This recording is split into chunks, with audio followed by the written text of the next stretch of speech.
Derek and I met at a coffee shop 3 years ago. He spilled his drink on my laptop.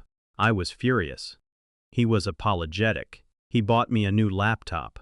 I told him that was not necessary. He said he wanted to. He said he felt terrible. He asked if he could take me to dinner to make up for it. I said yes, that was the beginning. He was charming and attentive and romantic. He remembered my birthday. He remembered our anniversary. He remembered the names of my childhood pets. He made me feel seen in a way no one ever had. He proposed on a beach at sunset. He got down on one knee. He cried. I cried. Everyone who saw it clapped. I thought I was the luckiest woman in the world. The wedding planning took a year. A year of dress fittings and venue visits and cake tastings and seating charts. A year of dreaming about our future. A year of believing I had found my person. His family loved me. My family loved him. Our friends were excited. Everything was perfect, or so I thought. The signs were there. I just did not want to see them. He started working late. He started guarding his phone. He started being vague about his schedule. I told myself it was wedding stress. I told myself he was busy with work. I told myself I was being paranoid. I was not being paranoid. 3 days before the wedding, I was at Derek's apartment. He was in the shower. His phone buzzed on the kitchen counter. I glanced at it. I was not looking for anything. I was not suspicious.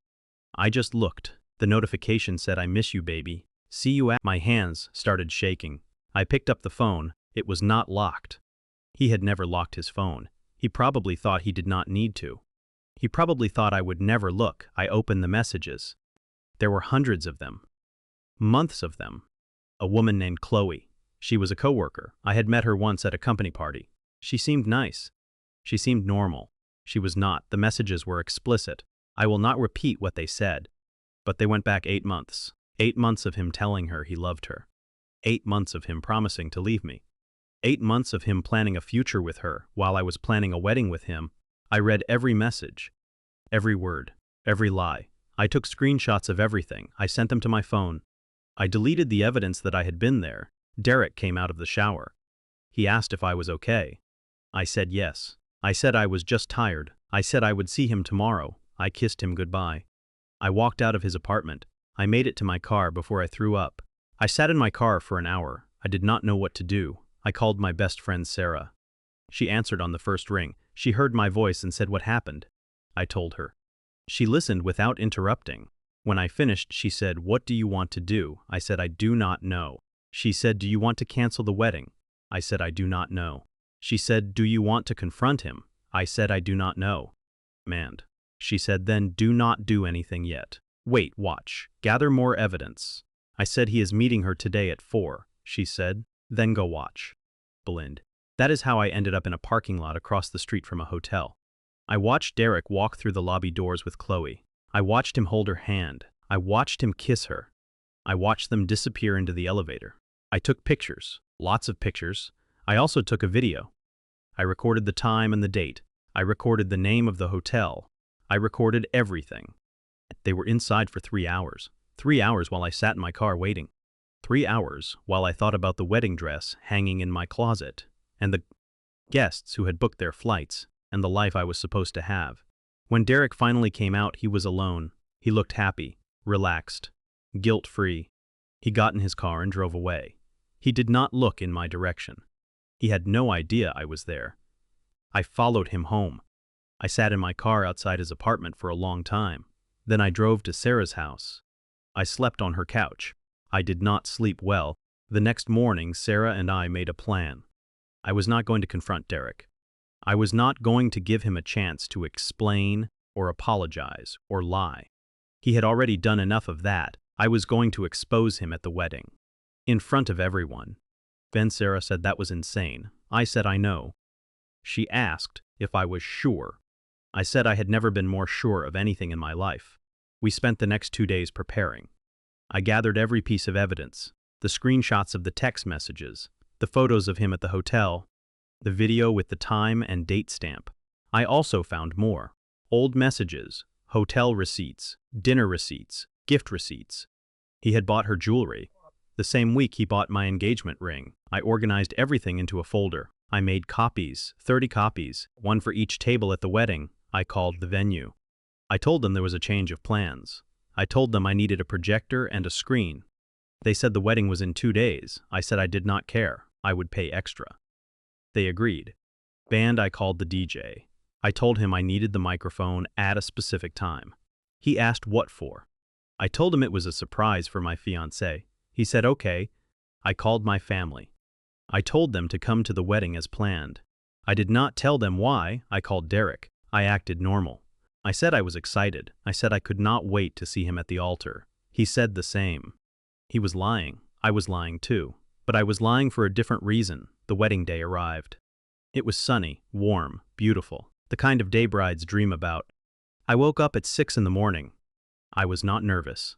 I was not sad. I was calm, cold ready. Sarah helped me get dressed. The dress was white, lace, long sleeves. I had dreamed about this dress for months. I looked at myself in the mirror. I looked beautiful. I felt nothing. Sarah asked if I was sure. I said I was sure. She handed me the folder. 30 copies. I put them in a bag. I carried the bag to the venue. The guests arrived at 2, 150 people, family, friends, co-workers. Everyone we knew, everyone who had watched us fall in love, everyone who had celebrated our engagement, everyone who was about to watch me destroy him. Derek was already there. He was standing at the altar with his groomsmen. He looked happy. He looked like a man who had no idea what was about to happen. I stood behind the curtain. I could see him through a gap. He was laughing at something his brother said. He was adjusting his tie. He was checking his phone, probably texting her, probably telling her he would see her soon. The music started. The doors opened. The guests turned to look at me. I walked down the aisle alone. No father to give me away. No mother to wipe my tears. Just me and the folder in my hands. I reached the altar. Derek smiled at me. He said, "You look beautiful." I did not smile back. I turned to face the guests. I said, "Before we begin, I have something to share." The guests went quiet. Derek looked confused. The officiant looked confused. Everyone looked confused. I pulled out the folder. I held it up. I said, 3 days ago, I discovered that my fiancé has been having an affair for the last 8 months. His name is Derek. Her name is Chloe. She is his co-worker. Murmurs rippled through the crowd. Derek grabbed my arm. He said, "Mia, what are you doing?" I pulled my arm away. I said, "I have evidence." Text messages, hotel receipts, photographs, everything. I turned to the DJ. I nodded. He started the projector. The screen lit up with the first image, a screenshot of Derek telling Chloe he loved her. Dated 3 weeks after he proposed to me, the guests gasped. Derek went pale. He said, "Mia, please stop." And I did not stop. I showed them everything. The messages, the receipts, the photos of him at the hotel, video of him kissing her in the lobby. I showed them the timeline. 8 months of lies. 8 months of betrayal. 8 months of him planning a wedding with me while planning a future with her. Derek tried to leave. His brother held him back. His parents were crying. My parents were crying. Everyone was crying. And I was not crying. I walked to each table. I handed out copies of the folder. I said, "Take these home. Read them. Share them. I want everyone to know who he really is." I turned to Derek. I said, "The wedding is canceled. The marriage is off. I never want to see you again." I walked down the aisle. I did not run. I did not cry. I walked slowly, calmly, with my head held high. Behind me, Derek was screaming. His mother was screaming. People were shouting. I did not look back. The fallout was immediate. Derek's family called me cruel. His friends called me crazy. His co-workers called me unhinged. I did not care. The truth was out. Everyone knew what he had done. His reputation was destroyed. His company found out about the affair with a co-worker. They had a policy against workplace relationships. He was fired within a week. Chloe also lost her job. She blamed me. She sent me angry messages. She said I ruined her life. I did not respond. She ruined her own life. She just needed someone to blame. Derek tried to apologize. He came to my apartment. He brought flowers. He brought tears. He brought promises to change. I did not open the door. I watched him through the window. He stood there for an hour. Then he left. He never came back. My friends supported me. My family supported me. They said I was brave. They said I was strong. They said most women would have just canceled the wedding quietly. They said most women would have protected him out of embarrassment. I did not protect him. He did not deserve protection. He deserved the truth. It has been 2 years since that day. I do not regret what I did. I regret that I had to do it. I regret that I loved someone who did not love me back. I regret that I wasted 3 years on a man who was never worthy of my time. But I do not regret exposing him. I do not regret standing in front of everyone we knew and telling the truth.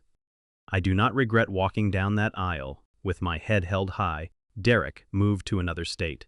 He works at a small company now. He is not dating anyone seriously. He tells people I was crazy. He tells people I made up the affair. He tells people the screenshots were fake. And people who believe him were never on my side to begin with.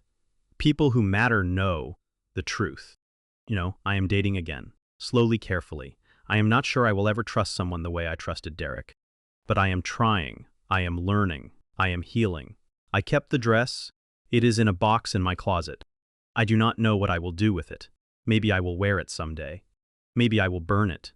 Maybe I will just let it sit there as a reminder of the day I chose myself over a lie. If you are going through something similar, here is my advice. Do not protect people who hurt you. Do not keep their secrets.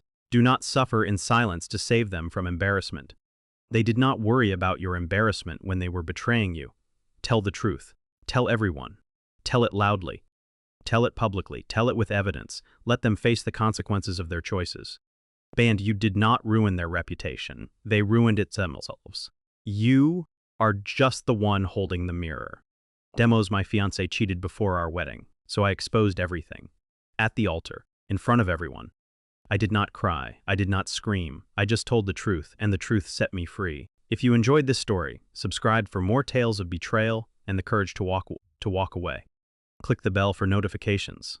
And remember, you are not crazy. You are not cruel. You are not the villain. You are the one who finally stopped being silent.